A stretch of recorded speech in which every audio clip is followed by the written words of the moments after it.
But once you leave fee for service, it's pretty amazing that the model that you can build. I mean, so we've been talking about the fact that you can have 24/7, 365 access, first touch resolution. And fee for service RVU model, physicians are generally not paid for emails or phone calls or text messages. Integrating specialty care within this setting, so integrated behavioral health, integrated physical therapy, PharmD, it's pretty amazing. And then all of a sudden, the ascribed value to primary care looks like a completely different proposition. Welcome to A&M Healthcare Industry Group's What's Your Moonshot podcast series, where world-class healthcare leaders seek to solve big problems. Listen as we talk to today's health system CEOs about the journey to achieve their moonshots. Welcome to A&M's What's Your Moonshot podcast series. I'm Chris George, Managing Director in the Healthcare Industry Group and leader of our health system practice. Today, I'm glad to be joined by two guests, Tamara St, President of Trellis Health, a subsidiary of MaineHealth, and Dr. Andrew Mueller, CEO of MaineHealth. MaineHealth is a 12-hospital integrated healthcare system, which includes more than 1,500 providers, a regional reference lab, and a jointly ventured Medicare Advantage health plan. Trellis Health is a startup subsidiary of MaineHealth that opened this past fall with its mission to transform primary care. Welcome to you both, and I'm looking forward to this discussion. Yeah, thanks for having us. Really happy to be here, Chris. Great. Well, this is a unique conversation with both of you representing two organizations, but working collaboratively to achieve one moonshot. Can you tell us a little bit about your moonshot, Dr. Mueller, and the impetus behind MaineHealth's investment in Trellis Health? Yeah, I had a conversation with some of our primary care physicians about how understandably frustrated and difficult their environment is. And I'm a primary care physician, I'm a family physician myself, and in listening to them and thinking about all the incremental investments and things that we need to do to make their life better, which we're doing, I just had a moment where we thought, gosh, why don't we just, this almost be easier to blow up and start over from scratch. And then kind of thought, why don't we? Why don't we try to reinvent primary care and do something very different? And in thinking about this, I think, we just felt like there had to be a different way. At what point do you just continue to incrementally try to improve a broken system versus saying we just got to try to break the system and start over from scratch? And that's really what led to Trellis Health. Yeah, well, really bold to do that. Tamara, can you elaborate on what Dr. Mueller shared and give us your viewpoint on the moonshot goals and specifically how you're aiming to transform care through Trellis Health?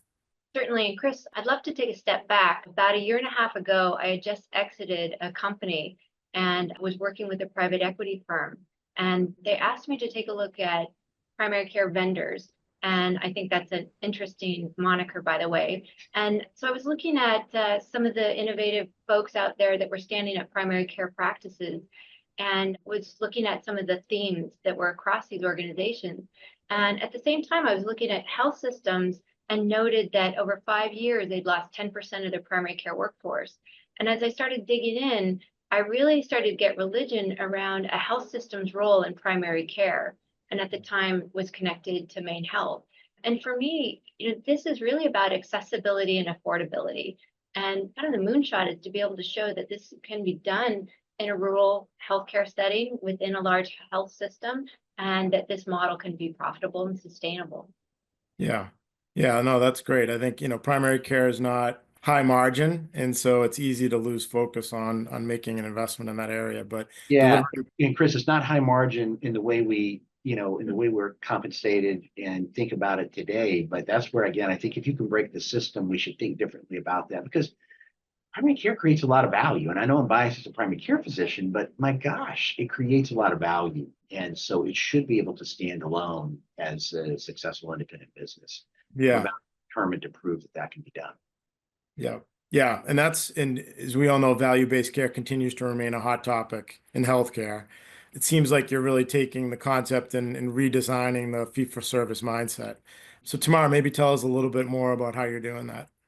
Right. So, Andy talked about kind of breaking it and starting from scratch. Well, he had one rule, and that rule was no fee for service. So, we entered, as I like to say, with a blank sheet of paper, but had that one edict.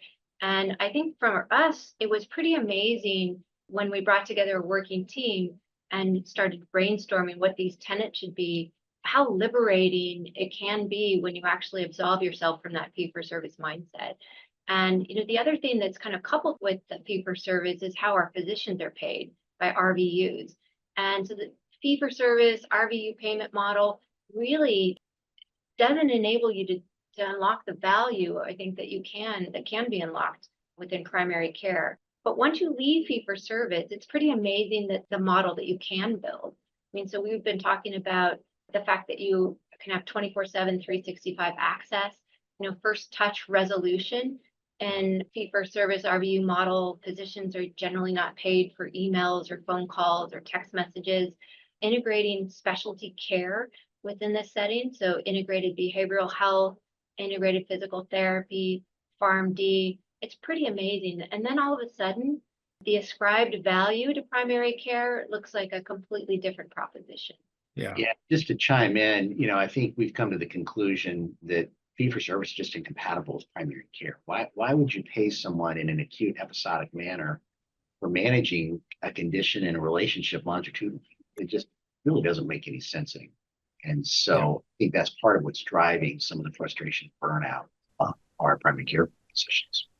Yeah, great point. How does MaineHealth partner with Trellis Health in terms of patient recruitment referrals to support the communities you serve? Like, what's MaineHealth's responsibility? So honestly, not much. This is, we want a proof of concept to show that this is something that attracts patients and appeals to a workforce and to a community. And so, like many health systems, we've been struggling to create enough primary care access. And so we wanted to create another access point.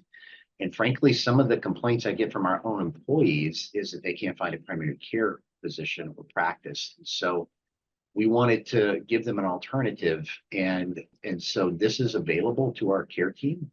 We're starting with our care team. We wanted to launch with the commercial line of business because it gave us a little more flexibility, see what we could accomplish.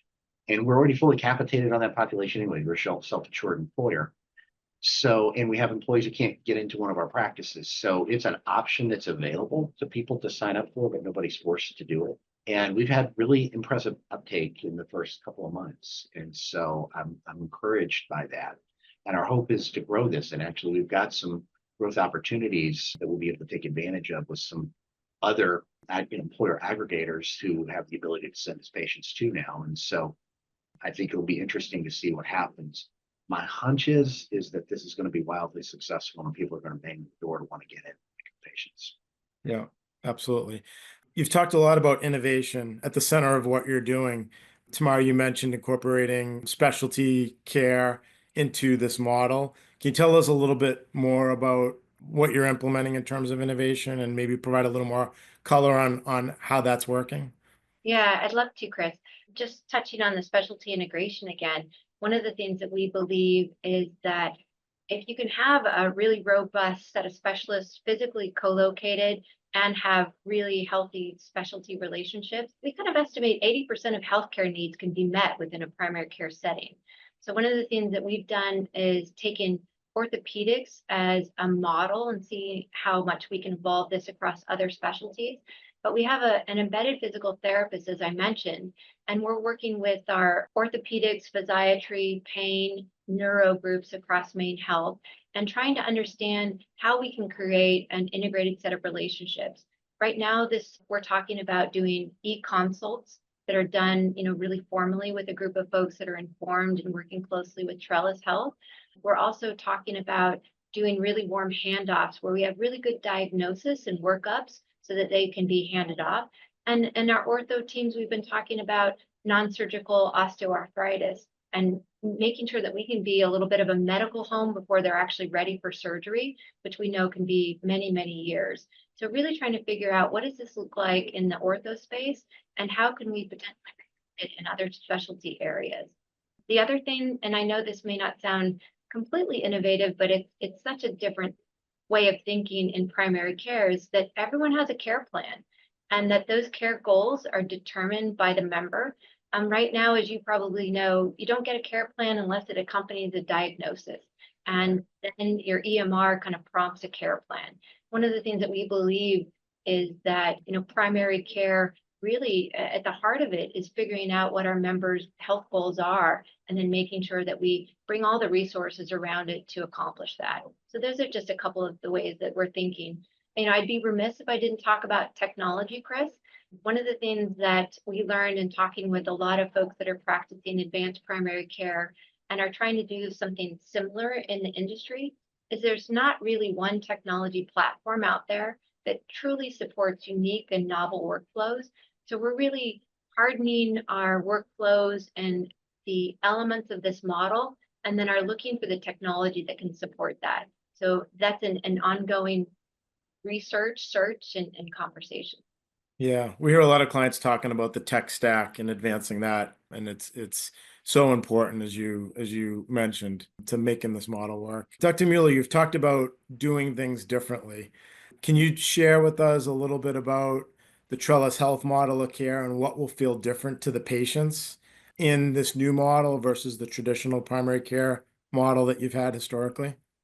I think a couple of things. So, I think it begins with the care team. I think it's going to feel very different to them. So, today we try to assign some sort of economic value to every activity or action a physician or APP takes in a clinic. So whether it's responding to an electronic message, whether it's a virtual visit, whether it's bringing a patient in.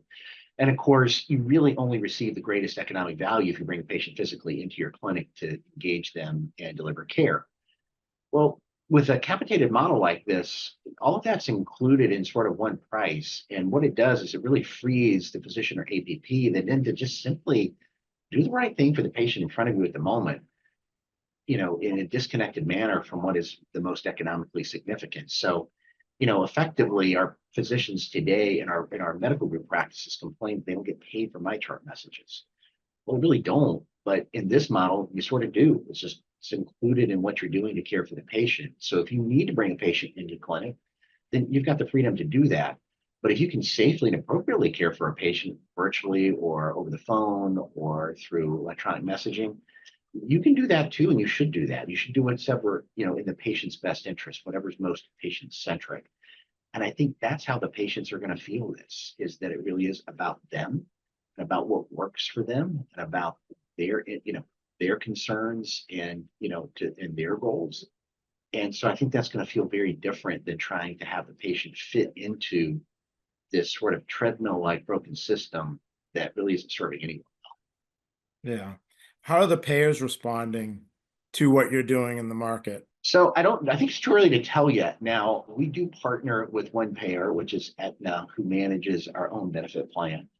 And we needed a way to manage attribution and to manage the transaction of a per member per month fee that we as MaineHealth are paying to Trellis to provide care to our care team members. And there are a couple of things I think we've learned. First of all, they've been very enthusiastic and great partners in helping us with this. And I don't think we would have gotten across the finish line in less than a year from concept to, seeing our first patient if it wasn't without them. At the same time, too, I think we were all a bit surprised at how hard it was for them. The entire system is so geared and hardwired, engineered for fee-for-service transactions, that doing something different like this was a bit of a stretch for them. And I think it taught them a lot at the same time. Yeah, well, that's great. So now that you're a few months into the launch, Tamara, can you tell us about any lessons learned so far in the process? Yeah, I know we believe that this was something that members would embrace, but it's pretty incredible the response that we get from the folks that we're seeing. They can't believe the accessibility, the experience. They really love kind of the integrated specialists that we have. The demand for physical therapy and for behavioral health has been amazing. I think one of the interesting findings, surprising, is that we have to educate our patients, our members, on what they can expect from primary care. I feel like it has been broken for so long that, let's say the payment model hasn't helped that, but being able to kind of reset their expectations was a little bit of a learning and, kind of an interesting surprise. Yeah, that's great. So with those lessons learned and the early successes, let's wrap up with what you see for the future beyond first clinic, second clinic. And Dr. Mueller, maybe you can start, and then tomorrow you can add some color. Yeah, I mean, I really think this has the ability to help change healthcare. I think we have to do that. And I'm less convinced that just simply moving to value-based care makes sense or simply doing certain things. But I think you have to really think about what it is we're trying to accomplish through a patient's lens and understand really what changes behavior, what ultimately results in better outcomes. And so I think if we can grow Trellis, it can certainly help us do what we want to do. Our vision at MaineHealth is working together so our communities are the healthiest in America. It's hard to imagine we can really achieve that unless we radically change primary care and make it better for our patients and certainly better for the care teams that are delivering the care. And so I think this gives us great opportunity to do that. I would echo what Andy said. I mean, for me, what's exciting on top of that is really showing that this can be done within a health system. Yeah. Yeah. Well, listen, I commend you both on the bold move, and we'll certainly be watching this, as this advances. But thank you very much for sharing this story. And, my hope is to encourage others to take this bold step that you've taken, because you are making a difference for people in your community. And that's, I think, why we all got into healthcare. So thank you very much for joining us. Yeah, Chris, thanks for having us. Thank you.